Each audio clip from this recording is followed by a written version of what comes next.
Greetings, loved ones. Did you know that there are things that you can do to stop domestic violence? Today, we're going to focus on the things we all can do to help those who suffer violence to free themselves from their torment and live a life of peace. To help get these messages out, please subscribe to our channel, follow us on Facebook, Instagram, and Twitter. Hit the like button and please share these messages with others because you never know, just by doing so, you could save a life. Studies reveal that 1 out of 4 women and 1 out of 7 men aged 18 and above in the United States are or were victims of severe physical abuse by an intimate partner at one time in their life. Intimate partner domestic violence alone negatively impacts the lives of over 12 million people every year. The World Health Organization's most up-to-date report on violence against women also shows that in many regions of the world, more than 35% of women are victims of intimate partner violence. That's 1 out of 3. It is a global necessity to find ways of putting a stop to the prevalence of domestic abuse all over the world. So today, we're going to discuss some of the things that will help put a stop to partner violence.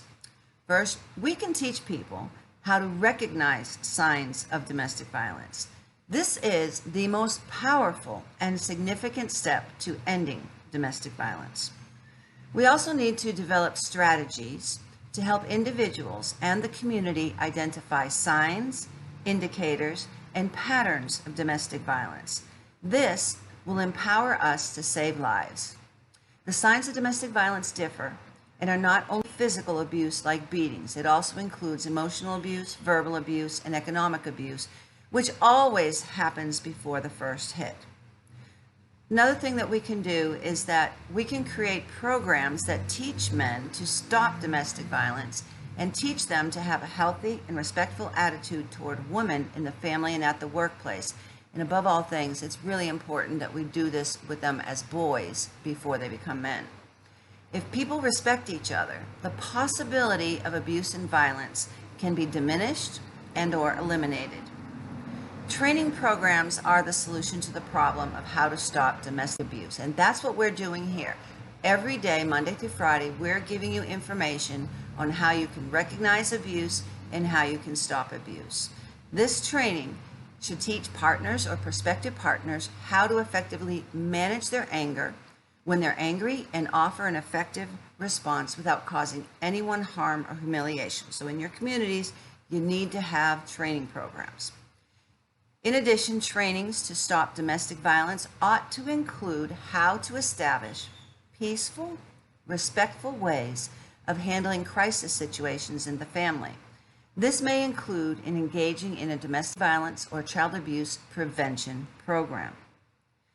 Teaching individuals how to be a friend, neighbor, or coworker who is being abused by providing them with support and referring them to the 24-hour toll-free National Domestic Violence Hotline number. I'm going to give you that. This is for the United States. In Honduras, you can dial 911. In the States, you can dial 911. In Honduras, you can call us. Even if you're not in Honduras, you can communicate with us for information via internet.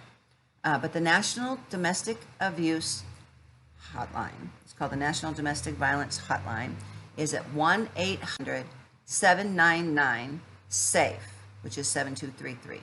I'm going to repeat this. 1-800-799-7233 or 1-800-799-SAFE. Programs that teach people about domestic violence, like this video series we are doing, can bring awareness to services in your local community.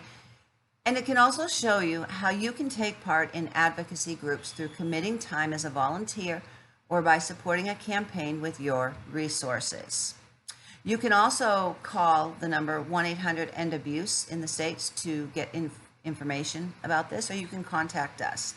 Teaching people the necessity of getting in touch with the police when they witness or hear signs of domestic violence is vital in prevention and intervention of violence. We need to teach men how to help their friends and neighbors behave better towards women by avoiding participation in acts that disparage women, stopping men from recounting stories about gender violence as though they are funny, or neglecting and ignoring a woman who has beaten. How do we solve this domestic violence problem in our society? You can spread awareness by using a medium that reaches the masses. You can develop strategies that assist music producers, movie companies, internet businesses, video game producers, and television stations to talk about the issues of domestic violence. If you're wondering how we can stop domestic violence, then you can start a domestic violence safety campaign in your workplace, in your neighborhood, in your school, or in your place of worship. You can help provide an enabling environment where local domestic violence program staff, parents, teachers, students, and school administrators collaborate together to open up a discussion about developing a school-based curriculum on dating and family violence. It's important to start with the children. You can help train medical doctors and other healthcare providers about domestic violence and encourage them to stick to the investigative and treatment guidelines about domestic violence, child abuse, elder abuse, formulated by the American Medical Association. Another great way to put a stop to issues of domestic violence is to train as many people as possible in your community about domestic violence and how it impacts the lives of individuals in the community at large. You can begin by sharing these messages.